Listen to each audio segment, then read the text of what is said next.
everyone, Team Muller here. We are currently paddling the Wetland channel down at Muller Field Station, and we're going to visit two different spots to set up some camera traps, and we are hoping to capture some wetland mammal behavior and activity.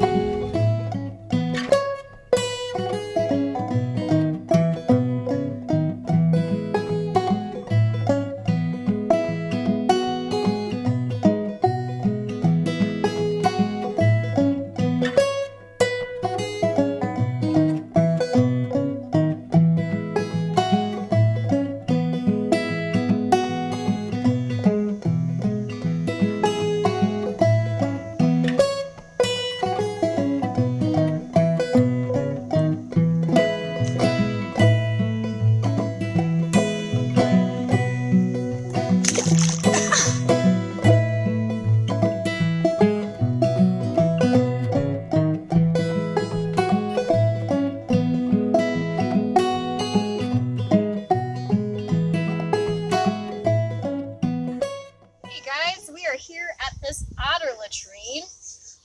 First off, I just want to tell you a little bit about otter at Muller Field Station. So around the turn of the 20th century, a lot of river otter in our area were actually extirpated for the region, meaning they were pushed out. They no longer occurred here naturally, and that was due mostly to over-harvesting for fur and destruction of habitat. So in the late 90s, early 2000s, the DEC actually released several river otter here at Muller Field Station as part of the recovery program. So the nice thing is that even though we don't often see river otter here physically, we are able to know that they're still here because we're still finding these latrine sites. So river otter can use these latrines to communicate with other river otter, sort of like using Facebook. They'll actually do their little post and leave their scat behind to let other otter know that this is their territory. It could let them know breeding status as well as what kind of food they're eating. So this location has been an active otter latrine for a long time. Back when I was a student, around 2010, this was actually an old beaver lodge. Since then, obviously, it's kind of degraded, but in 2010, when this was a beaver lodge, there was actually a big hole in the top of the lodge that you could reach your hand down into, and we suspected that the otter were actually using the old abandoned beaver lodge as a den site. Now, fast forward to 2020, this otter latrine is still active, meaning these otters have been using this site for at least 10 years, possibly 20. It could be the same otters, it could be the whole family of otters using the same area, but I am seeing a lot of scat here.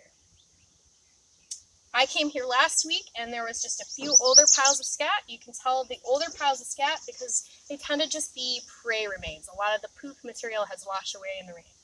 But I'm looking here today and I'm seeing fresh scat, which means that they have been here in the last week. And that is super, super cool.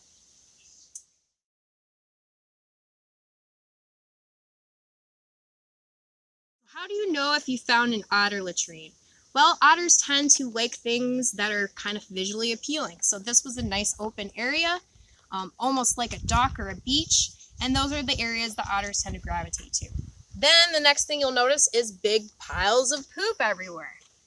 Check out that goodness. So then you have to determine, is the poop I'm seeing from an otter or is it from another animal who ate fish? Sometimes you can get raccoon scat and otter scat confused because raccoons also create latrines. But raccoon scat tends to be more cylindrical and has blunter ends, whereas otter scat is going to be a bit more tapered on the ends. And you can see some of these old piles of scat are literally just prey remains left over. They're just fish scales, fish bones. You might find crayfish remains, snake remains, bird eggs, all sorts of things. But if you find some stuff that looks like that, this is all fresh. This has been there within the last week or two. Okay, a lot of FLCC alumni and researchers have actually been studying the otter latrines here at Muller Field Station for several years now. So during part of an otter monitoring program, researchers came and actually collected some of this otter scat for genetic studies. So the nice thing is that on occasion you will find otter scat that has a lot of gelatinous looking material in it. And that is what is referred to as anal jelly. Look at all those fish scales. That's a lot of roughage to try to excrete. You need a lot of extra lubrication in your intestines to get that material to pass. So otter jelly is like the genetic researcher's holy grail because it is pure, unadulterated otter. If you were to collect DNA samples from a piece of scat like this, you run the risk of your sample being contaminated by the genetics of the prey items themselves.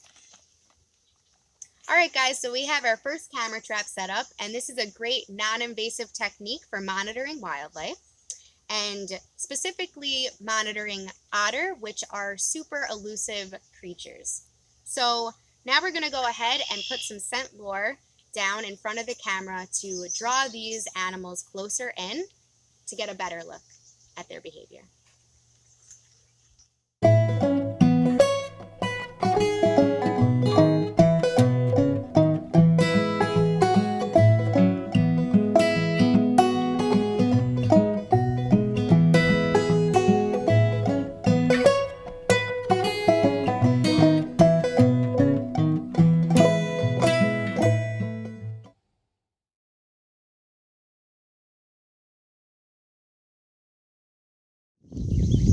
Okay guys, take a look at this wonderful structure over here. Does anyone know what this is? If you said it's a beaver dam, you're right. So this is one way that a beaver functions as an ecosystem engineer. Beavers are known as allogenic ecosystem engineers because they modify habitats by use of mechanical means. So what they're doing when they build these dams is they're regulating the water level. This dam is going to keep too much of this water from escaping out of the channel and into the lake. And the reason that that is so important for beaver is because they need to be able to maintain water levels that are high enough so that the water does not freeze all the way to the bottom in the winter.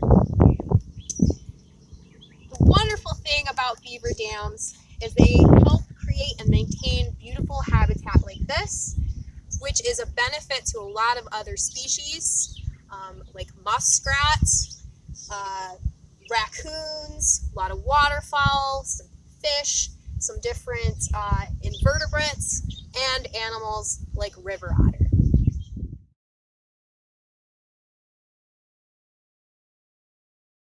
So right here we have another beaver sign. This is actually a beaver cache.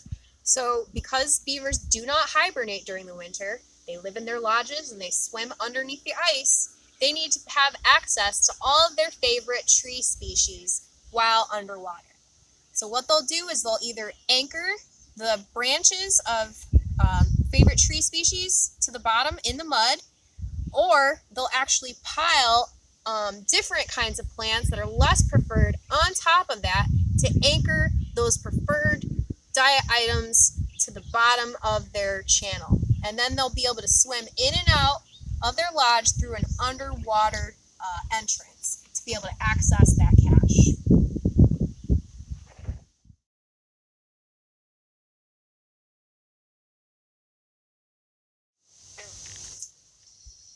Just on the bank of the channel, right next to that cache, is a beaver lodge. Now, beavers will make bank dens, but they'll also make these lodges. And you're going to know it's a beaver lodge because it's going to be a huge mound of mud, vegetation, and a lot of woody material. And you'll definitely know a beaver was there because a lot of the sticks will show beaver sign. So their construction material will most likely be stripped of bark and will be cut at these wonderful sharp angles, and you can actually even see the ridges and grooves from their front incisors removing the bark.